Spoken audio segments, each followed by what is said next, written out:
Alright, welcome back class for the third and final video in this series. Um, this video is on calculating the areas and the volume of a cone. Um, so once again, I've already listed the formulas for each of those three calculations up here on the screen. The cone is a little bit different. It's a little bit, can be a little bit trickier. Um, so, if you're struggling on a cone, pay close attention to this video and, definitely leave comments or whatever to ask questions if you have a question, and I'll be happy to reply to them um, on the with a comment and as well in class. Okay. Um, so our first calculation we're going to do is for the lateral area of a cone.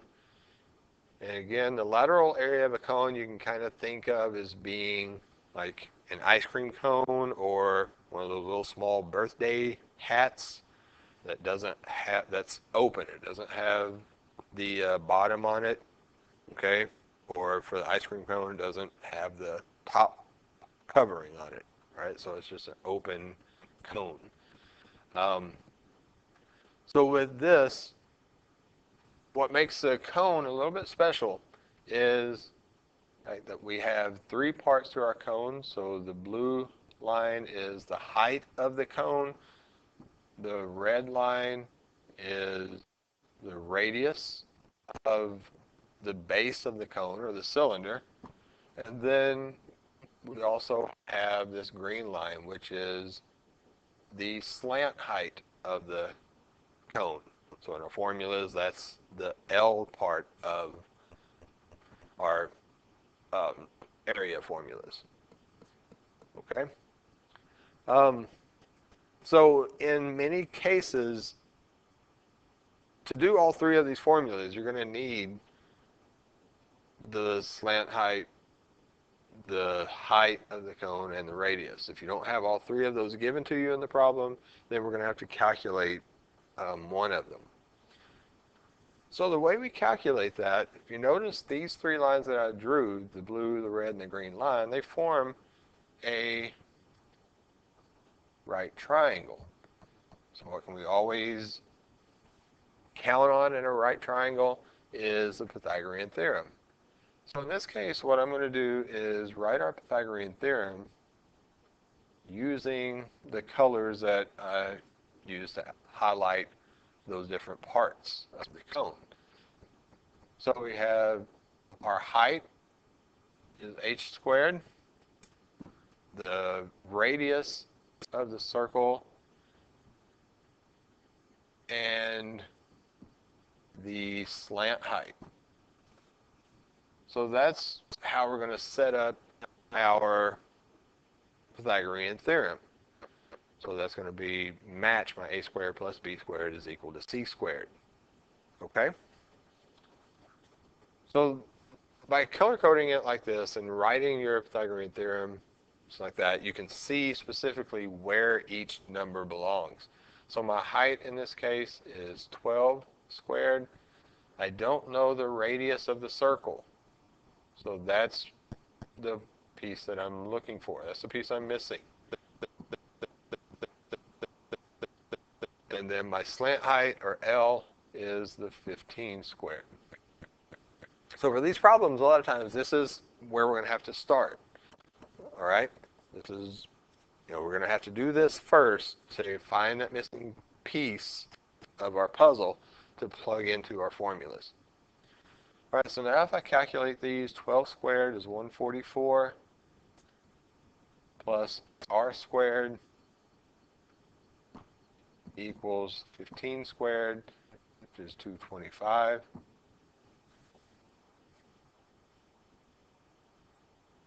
Okay, and then next I'm going to subtract the 144 from both sides, which is going to cancel that out. And I have to subtract here because I've got to isolate the unknown piece. So I've got to isolate that r squared piece.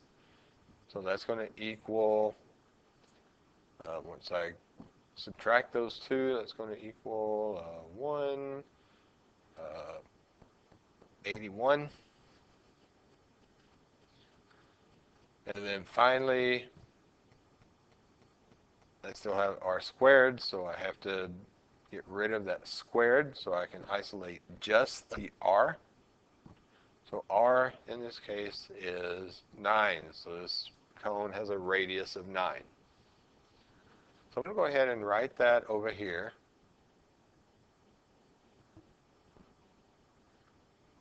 That way I'm going to erase that part of my problem.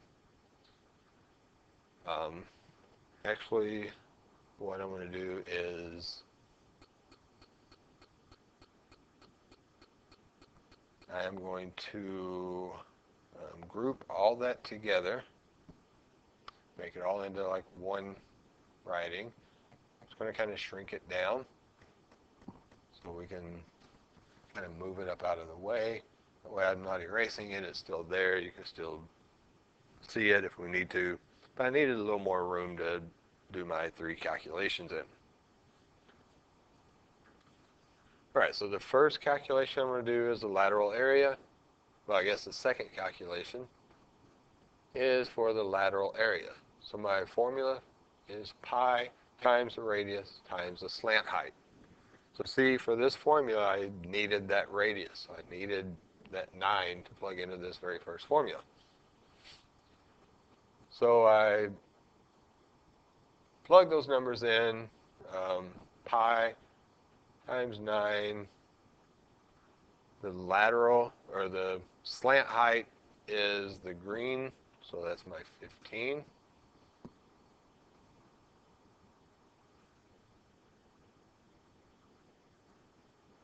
And at that point, I go to my calculator. So I do pi times 9 times 15, and I get 424.1.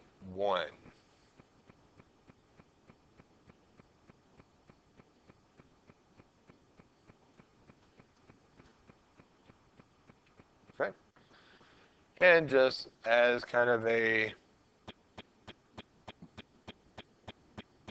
reminder, anytime we calculate an area, it's always units squared.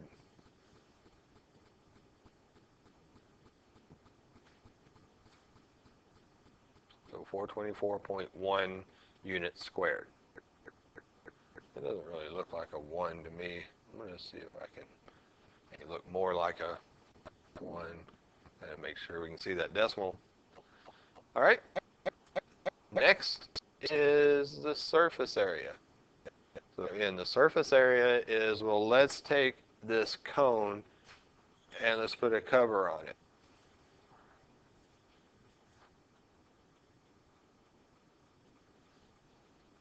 All right, so for surface area, our formula is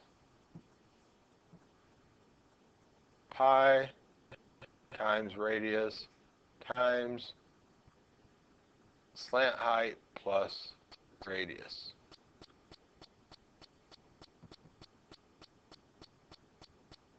All right, so I'm just going to rewrite the slant, or the surface area equals pi times my radius, n is 9. I'll try to color code it the best I can. Now we need our slant height, which is 15, plus my radius, n is 9.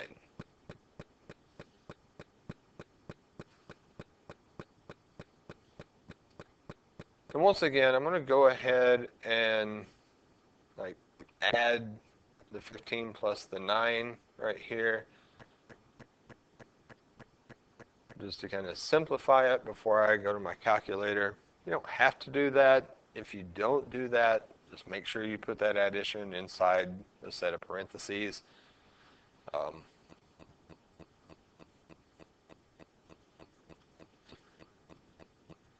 So I go to my calculator, and I'm typing in my numbers. Pi times 9 times 24. And you hit enter. So it's real quick. If you decide you don't want to do that addition first, what your calculation would look like if you're looking up here on my calculator screen is pi times 9 times parentheses 15 plus 9 close parentheses. You have to put that addition inside the parentheses. Okay, so we hit enter. And either way you calculate it, with the 15 plus 9 or with the 24 right there, you should get the same answer of 678.58. 678.58 units squared.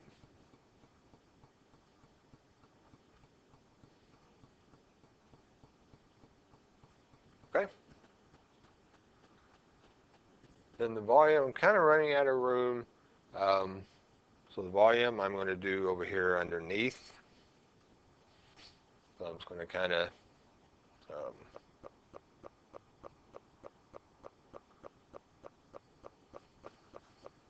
separate that out. Let's do this. I'll just go ahead and kind of circle that part as well so you can kind of separate the three calculations. So for volume, I'm going to do over here on the left side. So my formula for that is 1/3 times pi times radius squared times the height. So what I like to do when I write these is go ahead and write your fraction in parentheses. So I get 1/3 pi. My radius is 9.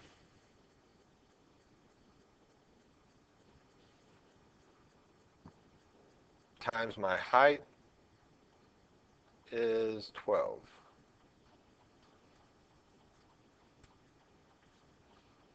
Okay? So I'm going to pull up my calculator. I'm actually going to have to move it over here so I can type it in. Try that again. So my calculator over here where I can see what I'm doing. So it's like before, if I put in a fraction in my calculator, I'm always going to have that inside parentheses. That ensures the calculator is reading it as that fraction. All right, so 1/3 times pi times 9 squared times 12.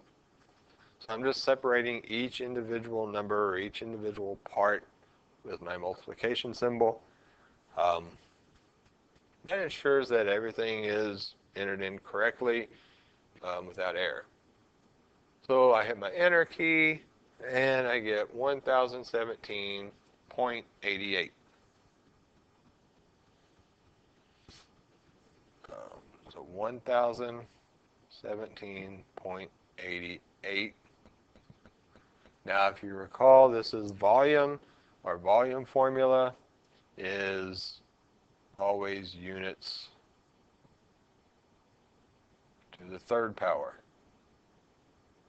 As just a way to kind of try to remember that, if you look at your formula, what we're doing here is we're multiplying one measurement, so our radius, but we have two of those. We have radius squared. So if we kind of highlight that for our volume, so we're calculating radius times the height, which is an exponent of 1. So if we add all of those exponents together, all those different dimensions together, it ends up being 3 dimensions. And that's what that cube represents, is 3 dimensions. All right? If you look at your other formulas, they only have 2 dimensions. Bilateral area, we have radius, which is 1 dimension, and we have the slant height, which is 1 dimension. So that's a total of 2 dimensions. So that's why area, if you look at every area formula, we have radius and we have slant height. That's only 2 dimensions we're calculating. Okay? And that's it for this series of videos. That included the sphere formulas. The second video was cylinder formulas. And then this one was the cone formulas. And if you have any comments or questions about any of these calculations or any of these formulas, feel free to comment at the bottom of the video. I'll answer those in a comment as well as answering them in class for everybody. All right, thanks for watching. I hope these help you on your homework or on any of your problems that you have for this class. If there's any videos that anybody wants to see examples of, current or past examples, feel free to comment, feel free to send me a message, or let me know in class that you would like to see a specific example worked. All right, thank you, and happy calculating.